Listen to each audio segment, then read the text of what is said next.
Hi, welcome to Storytime with David Booker. One moment, I need to close my door. Sorry about that. Okay. Appreciate you being here. And today we're going to be reading. What are we going to be reading? Hold on. I put it on the title, Friends at Last. So if you haven't watched the video before, then this one is the second half, where Michaela has taken on herself to bring two people together. You've got Boris, who has been in town for a long time and kind of a grumpy old guy.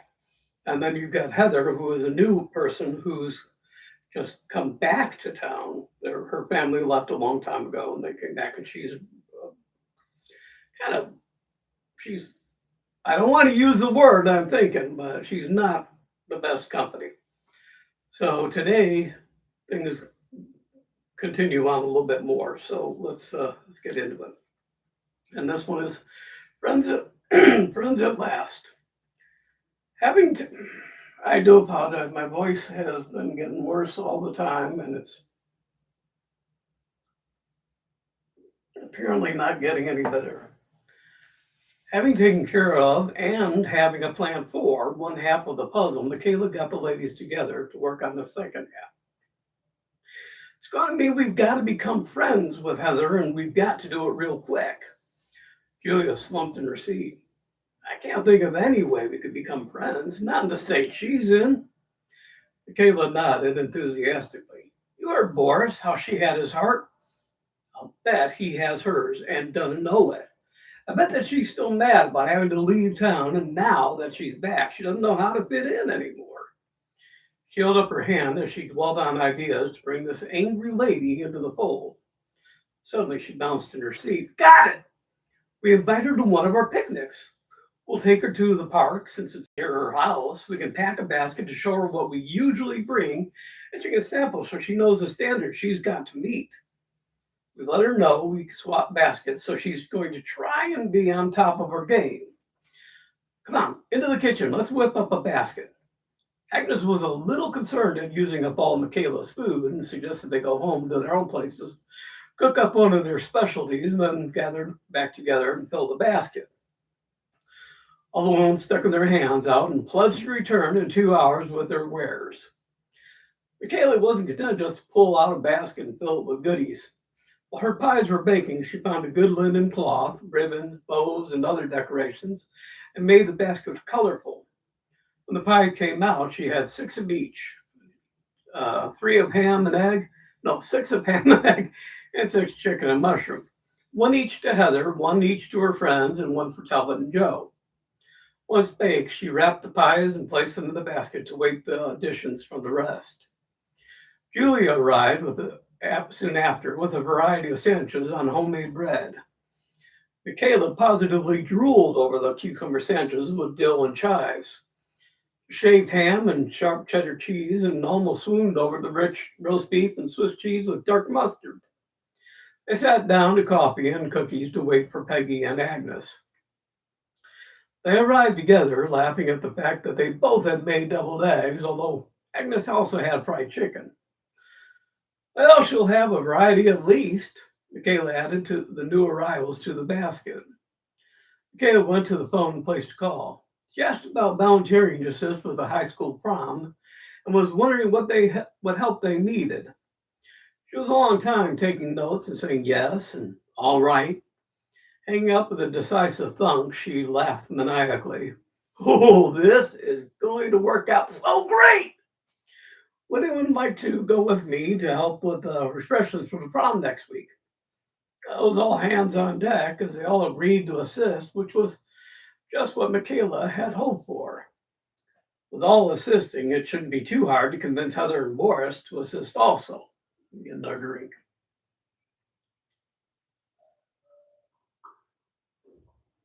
As they approached Heather's home, they allowed Michaela to present the basket and explain the prospect since this was her idea.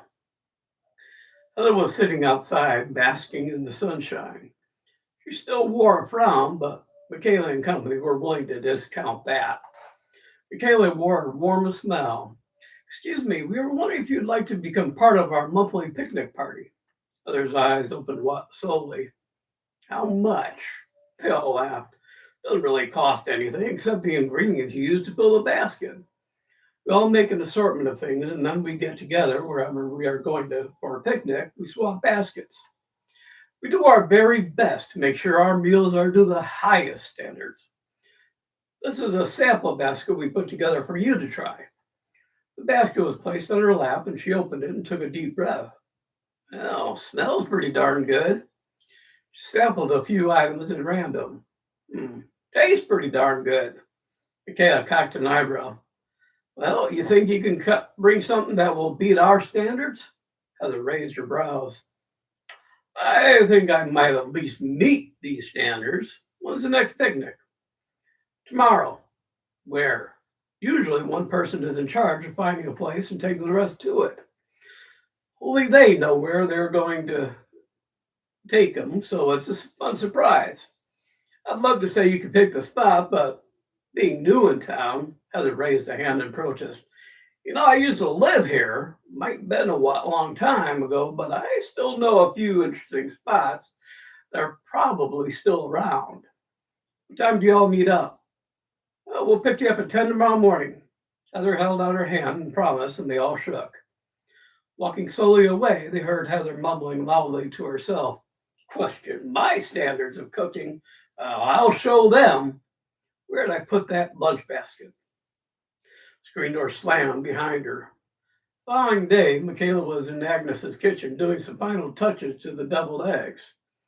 She was using a spritz cookie press to make the filling attractive, then spreading paprika on them.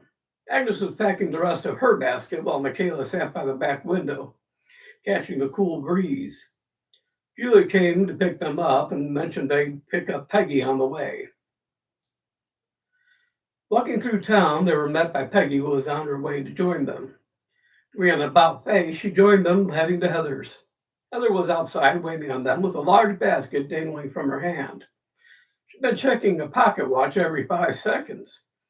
When she saw them, her face momentarily lit up and then returned to its habitual somber condition. She fell in step and took the lead. She had picked out an interesting location deep in the woods. Agnes was curious as they followed Heather's secret path. Agnes had walked the woods all her life, but this path was new to her. Heather stopped and pointed to a set of stairs that surrounded an ancient tree leading up to a platform. She turned around, grinning. Me and my beau used to come here all the time.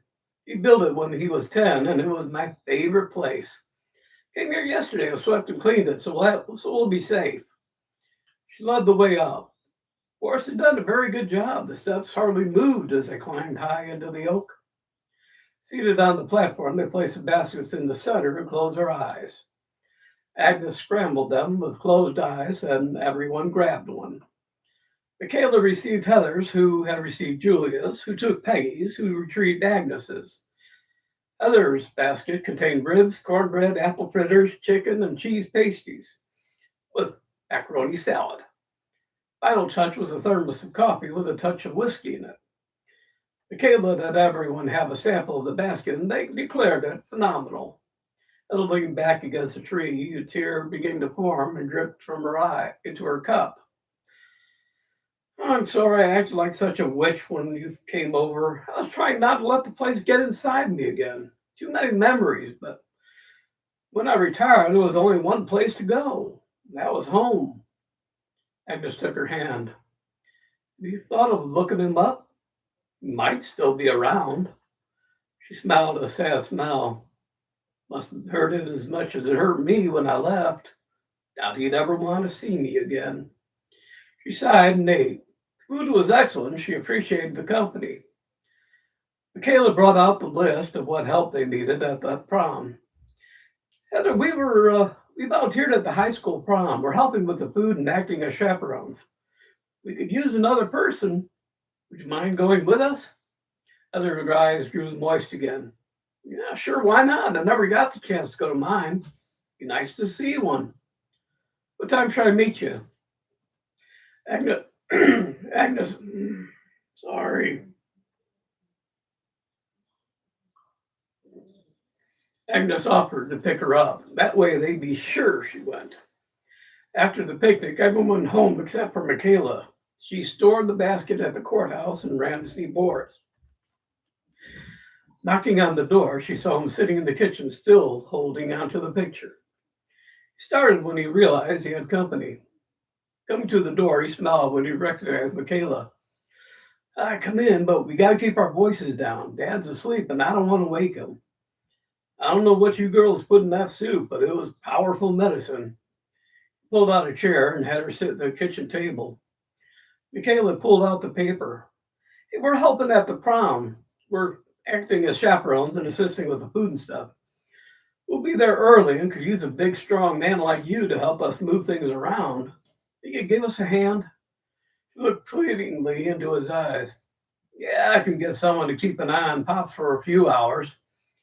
I never went to mine. It'd be kind of nice to see one.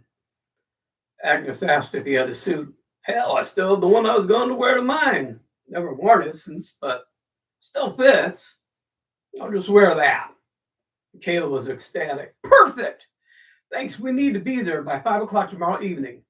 She took his hand. Please be there. It means the world to us. He looked after her as she walked down back to the courthouse. Wondered why it meant the world to them that he shows. Well, they probably have a lot of heavy stuff to move and wanted his help. He flexed his muscles. Well, I won't let them down. Day of the prom was going to be an exciting day for many people, and hopefully for two in particular. Michaela had gotten Talbot and Joe were there early to assist in setup, but more importantly, to stand by a spotlight and record player. The plan was simple. Talbot, Joe, and Boris would begin placing chairs around the wall, set up the area for food, and bring out the decorations. The Blaze would arrive and begin decorating. With luck, Boris and Heather would immediately recognize each other. If not, they should once they heard each other's names. Kaylee had never played a matchmaker before or set up any plan this elaborate. Normally, something like this would have been Agnes's cup of tea. As they went to pick up Heather, Michaela was in the back seat, soundly praying. When they picked up Heather, she was in the same dress as in the picture. Michaela was certain that they would immediately recognize each other. It was as if they had stepped right out of the picture that they both revered. Entering the school, they went to the gym and saw the men had done a thorough job. Chairs lined the walls, a couple of sawhorses held planks for the laying out of food. Boxes of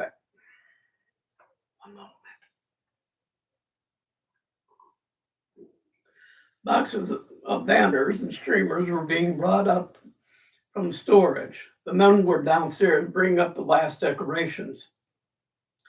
Heather saw their jackets resting on the back of some chairs. Seeing one that looked familiar, she paled and slowly walked to it. Oh, yeah, she recognized it all right. Door opened and Talbot and Joe came in with Stuffed the horse. Boris followed with the rider, stuffed mannequin dressed as a sentinel from days gone by. Looked around, smiled, seeing the ladies already decorating. Near where his jacket was, he saw a dress he thought he recognized. Figure dropped, and he stepped over it, walking as if in a dream towards Heather. Talbot and Joe went to their assigned places. Talbot had the main spot ready and heated up, ready to shine on the mirrored ball. Joe had pulled out a record of Strangers on the Shore and had a microphone ready to sing. Michaela, Julia, and Agnes were holding each other and crying in expectation. Heather? She turned around and faced Boris. Boris? They embraced, the lights dimmed, the spotlight lit up, the mirrored ball, and the music started. Boris heard the music and held out his arms. Heather hesitated, then put her arms around him. Joe sang softly. The words were important as they signified their time apart. Here I stand, watching the tide go out, so all alone and blue, just dreaming dreams of you. I watched your ship as it sailed out to sea, taking all of my dreams and taking all of me. The rest of the lyrics are at the end of the book. As he continued singing, the years reversed and Boris and Heather became youthful and as they would have been all those years ago. Teens arrived and walked in quietly to not disturb the dancing couple.